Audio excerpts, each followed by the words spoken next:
네, 이재명, 윤석열 양 후보 측은 TV 토론을 놓고 신경전을 계속 이어가고 있습니다. 설 연휴 동안 열릴 수 있을지 또 민심의 변화는 어떻게 될지 전국 상황을 배종호 세한대 교수, 김종혁 경제사회연구원 언론센터장과 살펴보도록 하겠습니다. 두 분 어서 오십시오. 안녕하세요. 네. 자, 이제 설 연휴입니다만은 두 후보 토론이 이제 기다려지고 있습니다. 두 후보가 토론에 대해서 각각 말하는 게 있는데 그걸 일단 듣고 얘기를 나눠보죠. 예. 우리가 신발을 하나 사도 다 비교해서 사는데 우리 국민들의 운명을 책임질 후보들을 국민들 앞에 비교 분석할 수 있는 그런 기회를 많이 드리는 것이 바로 우리의 도리다. 특히 양자 토론은 이재명 후보 측에서 연말부터 계속 여러 차례 제안을 해왔기 때문에 여러 차례 양자 토론을 좀 했으면 하는 게 제 바람이고 또 질문할 것도 많고 그리고 사자 토론도 협의되는 대로 하여튼 하겠습니다. 네, 그간의 경과를 보면 윤석열 후보 측에서 31일 날 양자 먼저 합시다. 그 다음에 그 후에 다시 날 잡아가지고 이제 사자 토론을 하자 이렇게 된 건데 여기에 대해서 민주당이 그럼 하겠다 결국 이렇게 됐고 그러면 이제 국민의힘에서 좋다 받아들인 거 환영한다 이렇게 됐습니다. 그러면 31일 날 열리는 건 확실할까요? 31일 날 열리는 건 확실하지 못하죠. 그 이유는 공직선거법 때문에 그렇습니다. 현행 공직선거법 82조에 따르면요, 이 후보자 초청 토론회를 할 수 있는 그 주체는 언론사로 분명히 명시가 돼 있거든요. 그래서 이 공직선거법에 따르면은 정당이 예비 후보자 또는 후보자 토론회를 주관할 수가 없단 말이에요. 근데 지금 국민의힘에서는 양자 토론회를 하자라고 하고 있기 때문에 법상 안 되는 문제에서 실현 가능한가라는 부분이 미지수고요. 그러다 보니까 이걸 이제 조건을 혹시 걸어서 지금 법원에서 사자 TV 토론하라고 돼 있지 않습니까? 그래서 이제 구체적으로 31일 또는 2월 3일 양일 지상파 3사가 제안을 했는데 이런 사자 TV 토론을 피하기 위한 일종의 꼼수가 아닌가 이렇게 좀 염려가 됩니다. 김 소장님. 저는 확실히 법적인 거는 좀 논란이 있을 것 같습니다. 왜냐하면은 스튜디오에서 하는 게 아니라 다른 장소에서 하는 그 후보자 간의 토론을 중계를 하는 것들이 그게 법적으로도 금지되어 있는지는 사실은 잘 좀 의아스럽긴 한데요. 무엇보다도 일단은 이게 저는 양자 토론과 사자 토론은 법원에서는 일단 사자 토론을 하라고 얘기를 했잖아요. 그래서 사자 토론으로 가는 게 더 정상적이지 않을까 싶기는 합니다. 하지만 국민의힘에서는 윤석열 후보 측에서는 아니 그동안에 이재명 후보가 계속 양자 토론을 하자고 하지 않았느냐. 그러니까 우리 양자 토론을 가자라고 이렇게 강력히 주장하고 있는데 그 이유는 제가 보기에는 어쨌든 이제 정권 교체에 대한 열망은 50% 이상으로 상당히 높은데 윤석열 후보가 그걸 다 받지는 못하고 있잖아요. 그거를 안철수 후보하고 이렇게 서로 나누고 있는데 일단 이재명, 윤석열 이 양자 토론이 만들어지면 정권 교체를 원하는 대표 주자다 내가 이런 것들을 각인시킬 수 있고 그래서 이 설 때 이런 분위기를 좀 확산시킬 수 있지 않나라는 그런 정치적인 판단 같은 게 좀 깔려 있지 않나라는 그런 생각은 드네요. 아무튼 양측이 31일 날 TV 토론 우리 양자로 하자라는 얘기를 이미 합의를 했었기 때문에 그거에 대해서 아마 국민의힘은 계속 하자고 얘기를 할 명분이 있는 것 같기도 하고요. 자, 그런데 방식을 놓고 근데 이게 쉽게 합의가 될까요? 쉽지 않아요. 쉽지 않아요? 왜냐하면 사회자를 일단 누구를 선택을 할 것이냐. 사회자가 상당히 중요하지 않습니까? 그렇죠. 사회자를 양쪽 모두가 동의할 수 있는 객관적이고 중립적인 사람을 찾아내기가 지금 같아서는 요즘 이제 하도 이 패널들이나 정치인이 아닌 분들도 이게 나뉘어 있어서 쉽지가 않고 그다음에 어떤 주제로 할 것이고 어떤 방식으로 할 것이냐 이런 것들도 양쪽에서 서로가 본인들에게 이제 유리한 부분으로 선점하려고 노력을 할 거 아니겠습니까? 만약에 방송국에서 한다면 그건 방송국에서 하는 것을 그 공신력을 믿고 따라가겠지만 그렇지 않고 여야의 협상에 의해서 이루어진다면 그게 그렇게 쉽지는 않을 것 같다. 정의당하고 국민의당은 이게 아닌데라고 하는 것 같아요. 둘만 하는 건 제가 무조건 안 되는 거고 지금까지 민주당을 만나서 논의했던 것은 일단 넷이 하는 걸로 어떻게든 꾸려가 보는데 안 되면 셋이 하고 윤석열 후보를 갖다 나중에라도 다시 어떻게든 오르게 하는 것 이렇게 생각을 하고 있었던 거 아닙니까? 그러니까 이제 정의당하고 국민의당 안철수 두 후보 측에서는 일단 법원에서 판단이 내려졌으니까 법원의 예. 판단을 따르라라는 것 하나가 있고요. 그리고 두 사람만 하게 되면 결국 이제 두 사람의 양강 구도로 가기 때문에 자신들은 군수 후보로 전략이 돼서 전혀 영향력을 발휘하지 못한다. 그래서 일종의 양당 기득권 담합이다라는 논리를 계속 펼치고 있거든요. 그래서 아까 제가 말씀드렸지만 현행 법상은 현실적으로 불가능하다 이렇게 봐야 됩니다. 왜냐하면 이것과 관련해서 선관위의 공식 문의를 해봤더니 선관위도 하는 얘기가 일단 명시적인 규정이 없으니까 예. 좀 상당히 판단하기는 어렵다. 유권 해석을 해봐야 된다. 이런 입장이어서 사실상 어려울 것 같고요. 그리고 이 부분에 대해서 계속해서 양자 토론을 주장한다면은 여기에서 또 안철수, 심상정 두 후보가 가처분 신청을 내리면은 또 이것이 수용된다라는 것을 배제할 가능성이 없거든요. 따라서 만약에 진정으로 이재명 그리고 윤석열 두 사람이 국민에게 판단할 수 있는 그런 기회를 많이 줘야 되겠다라는 마음을 갖고 있다면은 일단 31일 또는 2월 3일 날 사자 TV 토론회를 하고 그다음에 또 양자 토론회에 대해서는 다음 기회에 하는 것이 맞지 않나 이렇게 생각이 되고요. 현실적으로 2월 4일부터 베이징 동계 올림픽이 들어갑니다. 예. 그러면은 그 이전에 토론회를 하지 않는다면은 현실적으로 방송사 토론회는 어렵다고 보여지고요. 그렇게 되면 무슨 일이 벌어지냐? 법정 TV 토론이 2월 21일 날 가장 빠른 게 예정이 돼 있거든요. 그러면 그때까지 거의 한 달 동안 아무런 국민들은 판단의 기회를 갖지 못하거든요. 따라서 지금 국민의힘 내부에서 이용호 의원 같은 경우도 굉장히 옹졸하다 이렇게 예. 비판하고 있고 그리고 진중권 교수 같은 경우도 왜 이렇게 TV 토론 하는데 어렵냐 빨리 해라라는 그런 입장이니까 좀 진정성을 발휘해서 TV 토론 하는 게 좋겠습니다. 윤석열 후보 측은 양자 토론을 벌이는 것이 좀 더 깊이 있게 심도 있게 뭔가를 갖다 다룰 수 있는 거다라고 이제 얘기를 하고 만약에 양자 토론이 이루어진다면 그래서 깊이 있는 토론이 진행이 된다면 설 민심에 영향을 확실하게 줄 것 같습니까? 그건 아닐 것 같습니다. 아니, 그러니까 물론 토론 자체가 그 여러분이 하는 것보다는 둘이서 하면 예. 확실하게 이제 그 시간도 길어질 것이고 상대방에 대해서 공격하거나 방어할 수 있는 것들을 그 시청자들께서 바로 생생하게 볼 수 있으니까 네. 그 영향을 미치겠죠. 그 영향을 미치는 건 분명한데.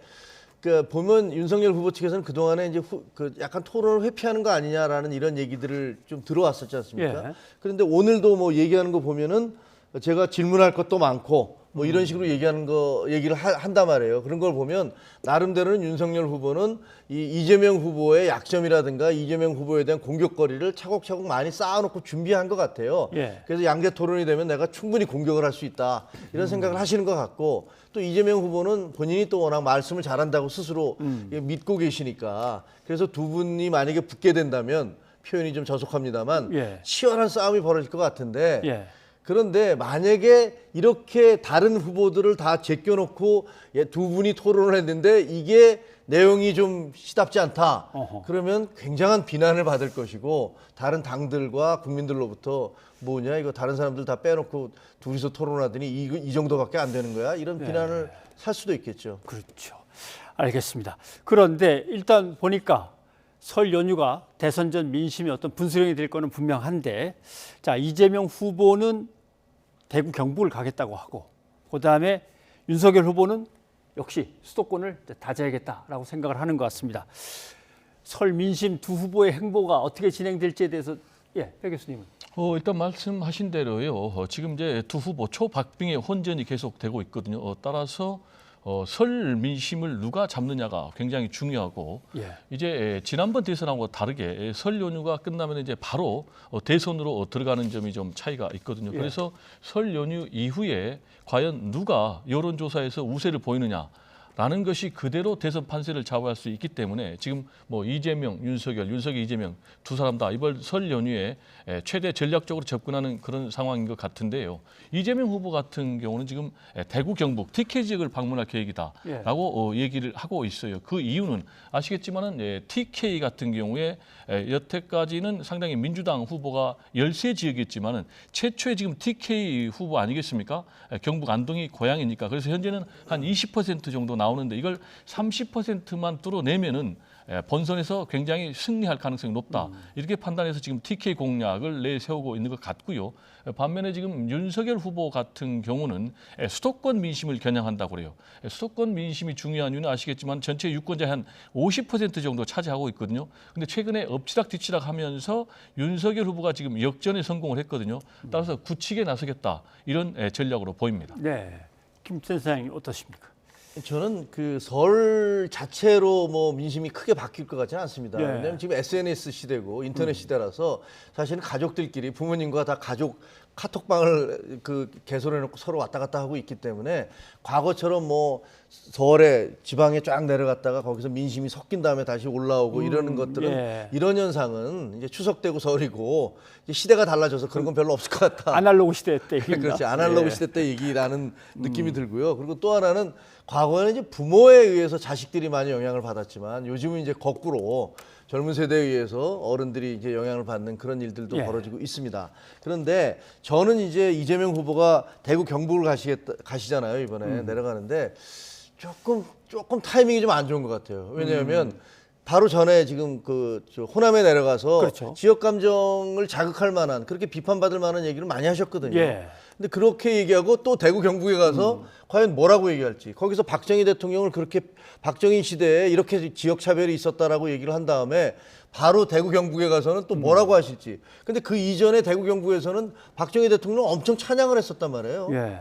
그런 것들을 어떻게 설명할지 동선이 좀 꼬이지 않을까 이런 생각이 들어요. 네, 알겠습니다. 그리고 또 하나 이제 특이한 것은 호남 민심을 잡기 위해서 이제 구애가 치열한데 뭐 이재명 후보는 말씀하신 대로 갔다 왔고 직접 또 윤석열 후보도 손편지를 일일이 다 썼습니다. 예, 그래서 갔는데 이제 수치가 나와보면 알겠지만 이재명 후보도 호남에서 70%는 확실하게 넘겨야 되는데 아직 한참 모자란 것 같고 윤석열 후보도 10%를 훌쩍 넘겨야 될 것 같은데 모자라고 두 분 다 모자라는 상황인 것 같아요. 자, 호남 어떠십니까? 호남 민심이 어떻게 돌아갈 것 같습니까? 호남 민심 말씀하신 대로 이재명 후보 같은 경우는 이제 70%를 넘어서 80%까지 좀 가져야 되는 그런 상황이고요. 예. 그래야지 이제 전체 지지율이 올라가지 않겠습니까? 특히 이제 뭐 호남의 출향민들이 수도권에 있기 때문에 호남이 움직이면은 수도권의 지지율도 상당히 올라간다고 봐야 되니까요.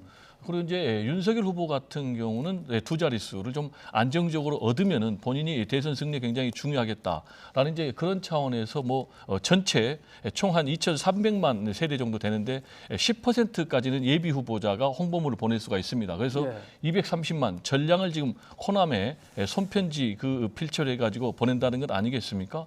근데 이제 중요한 것은 호남의 민심을 잡기 위해서는 진정성이 중요한데 진정성과 관련해서는 좀 일관성이 있어야 되는데 얼마 전만 해도 윤석열 후보가 전두환 찬양 발언 그리고 또 뭐 개사과 사진 논란 그리고 또 대구 밀란 발언 뭐 이런 식으로 해가지고 굉장히 호남인들을 자극하는 그러다 보니까 5.18 광주 민주화 묘지를 방문도 못하는 그런 일이 있었기 때문에 이런 뭐 호남 구애 전략이 어느 정도 먹힐지 좀 상당히 좀 미지수고요. 아까 이제 우리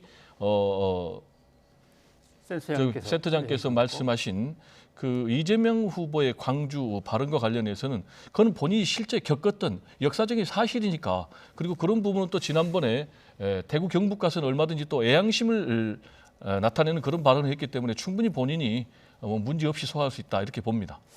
예, 가능할지는 모르겠습니다만 아무튼 자 그래도 윤 후보도 손편지도 보냈지만 뭔가 호남의 어떤 표심을 갖다 끌어오기 위해서 좀 해야 될 것들이 많이 있을 겁니다. 예, 그렇죠. 아니 지금 일단 손편지를 보내고 무슨 그런 자기가 직접 낭송을 해서 또 이렇게 여러 가지 유튜브 같은 데서 예. 전달을 하더라고요. 그러니까 그런 것들이 그런 노력인데 아까 말씀하신 진정성이 있느냐라는 그 비판을 하고 있는 거 아니에요. 근데 저는 이재명 후보가 올라가지 않는 이유도 그 진정성 때문이라고 생각을 해요. 예. 왜냐하면 거기서 전두환 전 대통령 비서 뭐 이렇게 넘어져 있는 거 막 밟으면서 그런 퍼포먼스를 하셨는데 또 당장 또 저 대구 지역에 가서는 전두환이 경제적으로는 성공을 했다. 인정을 해야 된다 이런 얘기를 했고 박정희 전 대통령에 대해서도 양쪽에서 왔다 갔다 하면서 하시는 말씀이 전혀 다르기 때문에 제가 보기에는 그런 것들을 바라보면서 호남에 있는 분들이 저분이 도대체 무슨 실제 속마음이 뭘까라는 것들에 대해서 의구심이 좀 드는 것 같고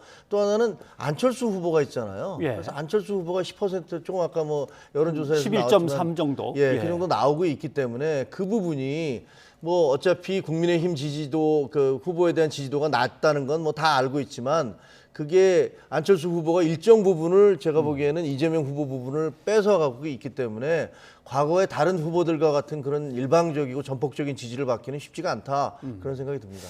보니까 안철수 후보가 한 12 정도, 13 정도를 이제 갖고 있고, 그러니까요. 예. 그다음에 결정을 못 하고 그냥 대답이 없는 사람들이 또 한 10 정도 되는 것 같고, 이제 이것을 어떻게 할 건가 이제 두 양쪽 후보들이 고민을 해야 되겠죠. 자, 설 연휴 이후에 드디어 이제 나올 카드들 뭐 서로 폭로한다, 뭐 예를 들면은 뭐 깎아내린다 하는 것들 다 나왔고, 그다음에 재판들도 어느 정도 진행이 또 중요한 것들도 진행이 됐고, 남아 있는 가장 이제 중요한 변수들이 뭐가 될 건가 이 얘기를 해봐야 될 것 같습니다. 배 교수님 뭐라고 보십니까? 뭐 흔히들 얘기하는 게 김건희 씨의 무속 논란이 담긴 뭐 7시간 통화 내역이 굉장히 중요하겠고, 그리고 또 이재명 후보의 형수 욕설 문제도 굉장히 설 민심 밥상에 올라갈 이슈면 틀림이 없어요. 그러나 저는 네. 가장 중요하게 생각하는 것은 뭐냐면 코로나 이슈라고 생각을 합니다. 왜냐하면 지금 코로나 19 하루 확진자가 지금 급등하고 있지 않습니까? 13,000명, 14,000명, 오늘 지금 16,000명이 넘었거든요. 예. 이렇게 되다 보니까 지금 당장 설 민심이 지금 흔들리고 있어요. 이동하는데도 상봉하는데도 영향을 받고 있거든요. 따라서 누가 대통령이 되느냐에 따라서 내 생명과 안전이 영향을 받겠다라는 측면에서 굉장히 심사숙고하게 지도자를 선택하는데 고민할 것 같고요. 특히 이제 소상공인 자영업자 지원 문제 관련해서도 지금 이번에 300만 원 올리고 대상이 320만 명이지만 전체가 한 600만 명이기 때문에 예. 여전히 한 300만 명 정도가 소외돼 있거든요. 따라서 이걸 누가 언제 즉각적으로 많이 주느냐 이런 부분이 굉장히 중요한 문제이기 때문에 저는 코로나19 문제가 가장 중요한 이슈로 떠오르지 않을까 이렇게 생각이 됩니다. 당장 불안하고 나름대로 먹고 살기 힘들다 그러면 뭐 민심이 나빠질 테니까 그건 여건이 또 불리해질 수도 있다는 말씀이군요. 센터장님 보시기는 어떻습니까? 코로나19와 더불어서 이제 경제도 지금 오늘 이제 주식 문제가 있지만 전 세계적으로 상당히 하향 곡선 그렇죠. 양적 완화를 확 풀었다가 다시 좋고 있기 때문에 이런 부분들이 굉장히 선거 전까지 경제가 계속 떨어지면 예. 집권 여당에는 안 좋은 그런 영향을 미칠 거로 보이는데요. 아마 지금 이재명 후보 측에서는 김건희 씨 부분이라든가 무속 논란 이런 것들을 계속해서 공격할 거라고 생각을 합니다. 예. 그런 부분들을 끊임없이 계속 공격할 거라고 생각을 하고 반대로 이제 윤석열 후보 측에서는 지금 저 대장동 이슈 예. 이런 부분이 대장동 재판이 계속 진행되고 있잖아요. 예. 재판이 진행될 때마다 새로운 그런 증언들이 나오고 그렇죠. 있기 때문에 이런 부분들에 대한 공격을 할 것이고 또 성남 FC가 또 논란이 되고 새롭게 있지만 등장했습니다. 사실은 이재명 후보가 굉장히 유능한 그런 관료였다라는 부분들을 입증해 줄 수 있는 그런 성남시장 때라든가 그 경기도지사 때 그런 업적들을 깰 수 있는 그런 것들이 나오면 예. 아마 윤석열 후보는 그 부분에 대해서 상당한 공격을 집중하지 않을까 그런 생각이 듭니다. 네, 알겠습니다. 자, 설 연휴들 잘 쉬시고 민심을 갖고 다시 이 자리에 나와 주셔야 될 것 같습니다. 예, 배정우 교수님, 김정혁 센터장님 고맙습니다. 고맙습니다. 새해 복 많이 받으십시오. 예.